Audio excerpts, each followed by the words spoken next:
So this is actually what I intend to achieve when it comes to stock investment. So this is the definition of 一本万利. So where 一本, right, stands for every capital invested.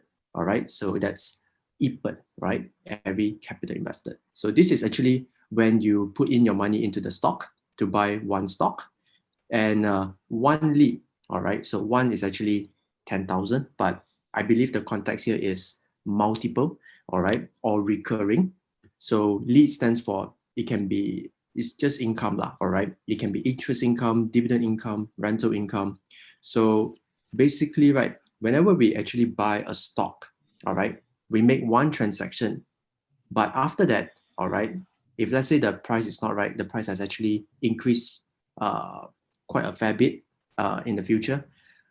Apart from getting the capital appreciation, what we also want to achieve is the consistent stream of recurring income from these stocks through dividend income. So that is actually what I believe is the essence of investing, which is, or at least to me lah, how exactly do we achieve this 一本万利 effect, all right? So that we can actually make one transaction, and for many, many years to come, we still can actually get our dividend income. So for me, I have a checklist, and it is actually as shown on the screen here. So I have a very stringent checklist that I go through for every single time I want to invest in the stock. Despite going through all these stringent checklists, right, sometimes there are times whereby investors, right, can also suffer some capital loss from investing in good companies. And of course, there are many reasons for it. And but today I'm going to just show you one of the many reasons. So as you can see here, everything looks very kind of like dwarf, except for 2017. And there's one glaring figure over here. The key thing here is that you see a lot of people, right? They don't, number one, they don't do this. Number two, when they see this kind of irregularity, right? Maybe they see it from a secondary source of information. They see it from screeners, they see it from apps, or they see it from any other website, and they think, hey, Ajinomoto is making tons of money. Wow, it's a special year for 2017. But because they don't read the annual report, they won't know what exactly is going on. All right. So here, whenever you see an irregularity, why is it so, right? That's when we actually we dive into Ajinomoto's annual report to find out what exactly is the root cause of this spike in earnings.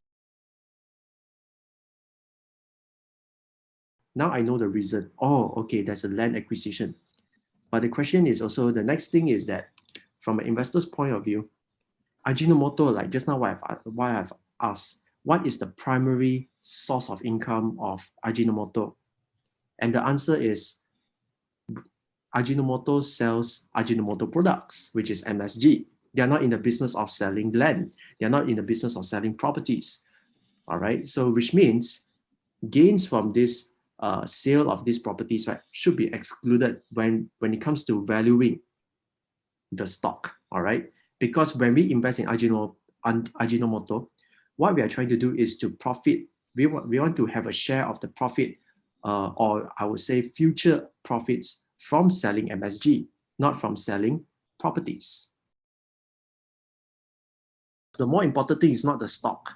The more important thing is the investor's mindset. Psyche, the psyche, the mindset. Yeah. Okay. When you want to create the 一本万利 effect, right?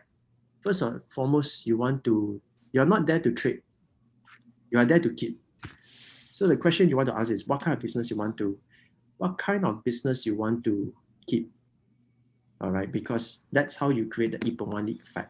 If let's say you don't have the faith, you don't see a future in that company, you don't envision yourself keeping it for the next 10 years, then you can forget it.